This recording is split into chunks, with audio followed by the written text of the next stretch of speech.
સો અત્યારે આપણે કેટલા પાંગડા થઈ જઈએ છીએ એની હું તમને વાત કરું કે હું એક બ્લોગર છું, રાઇટર છું, એક સાથે ઘણા કામ કરું. પાંગડા એવી રીતે થયા કે ઘરમાં વાઈફાઈ નથી. હવે તમે ગમે તેટલા રિચાર્જ કરો પણ જો મેં દહીં લઈ લીધું છે. દહીં હું ઘરે જ બનાવતી હોઉં છું મોસ્ટલી, એ પણ તમને ક્યારેક બતાવીશ.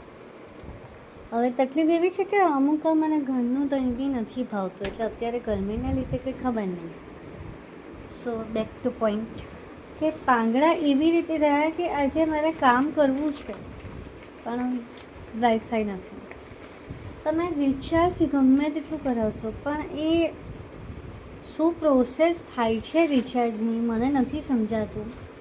તમે 2 થી 3 વિડીયોઝ અપલોડ કરો એટલે રિચાર્જ પૂરું. હવે મને એ જાણવું છે કે એવું તો શું વાપરી નાખ્યું, એવા શું રીલ્સ જોઈ લીધા, બિકોઝ મને એવું એટલું ધ્યાન છે કે મારે જ્યારે વાઈફાઈ ના હોય ને ઘરમાં ત્યારે હું રીલ્સ કે એવું નથી જોતી.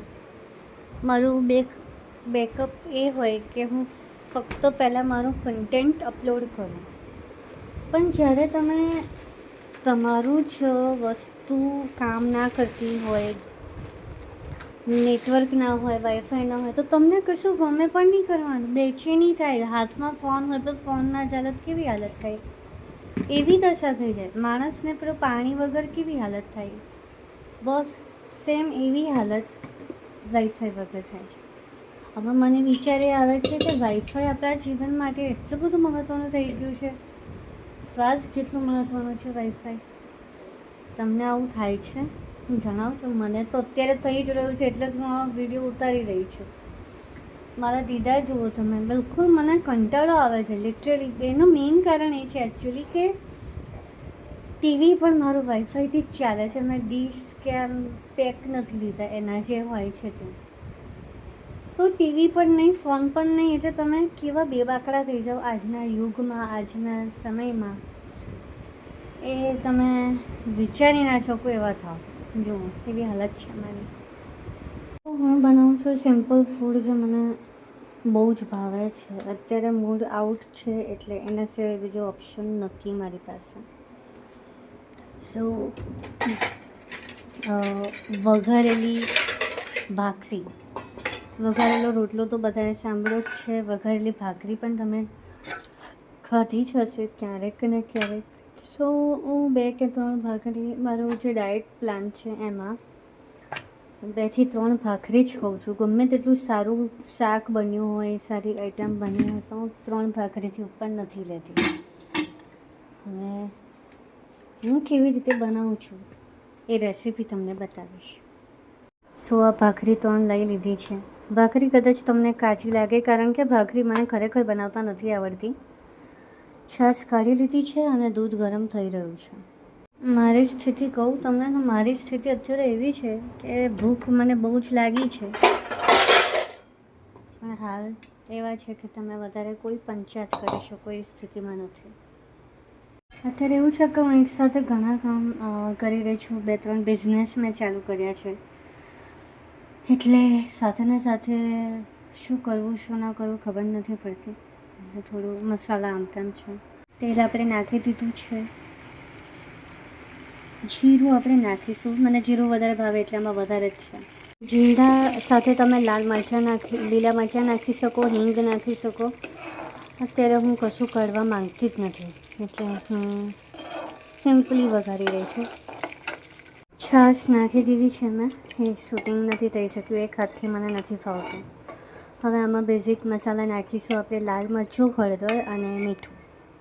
બાજુ દૂધ હતું, જરાક નજર ચૂકી ગઈ હતી મારી, હમણાં બહાર આવીને ફડાકો થઈ જાત. તમે જોઈ શકો છો તેલ ઉપર આવી ગયું છે. તેલ તમને વધારે લાગી શકે પણ મને આવી રીતે જ ભાવે છે, એટલે હવે આમાં કશું થઈ નહીં શકે. સો મસાલા બેઝિક નાખી દીધા. લોકો ધાણા જીરું પણ નાખે છે ઘણીવાર. હવે આ ઉકળી ગયું છે. ગેસ ફૂલ કરીને તમને બતાવું કે સરસ મને આખું એ બની ગયું છે. હવે આની અંદર ભાખરી ઉમેરી દેવાની. તો ભાખરી લોકો ચૂરો કરી દે એકદમ નાના ઝીણો, એકદમ ઝીણો. મને આવા મોટા મોટા બાઈટ જોઈએ છે. હવે શું કરું, હું આવી જ છું. 2-3 મિનિટમાં ભાખરી તતડી જશે, મસાલો એની અંદર પણ આવી જશે, એટલે આપણી વઘારેલી ભાખરી તૈયાર. આની ઓથેન્ટિક રેસીપી પણ ક્યારેક હું શેર કરીશ તમારી સાથે, પણ હું ઓથેન્ટિક નથી ખાતી, મને આવી ભાવે છે. તો તમને લોકોને આ રેસીપી કેવી લાગી ચોક્કસથી જણાવજો. તમે જણાવશો, તમે કમેન્ટ કરશો તો મારું જીવન ઘણું સારું સુધરી શકે છે. જે મહેનત કરું છું એ રીતે ફળ તમે નથી આપી રહ્યા, સપોર્ટ નથી કરી રહ્યા.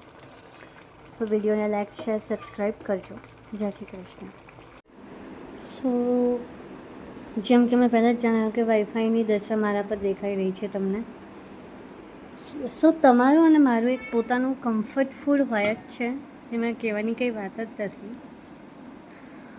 કોઈને બટાકા પૌવા હોઈ શકે, કોઈને ખીચડી હોઈ શકે, કોઈને દાળ ભાત હોઈ શકે. મારું શું કમ્ફર્ટ ફૂડ છે એ હું તમને બતાવવા માગું છું.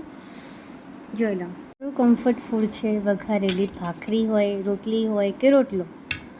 આ મારું કમ્ફર્ટ ફૂડ છે. મને આ મળી ગયું તો હું બધું જીતી ગઈ.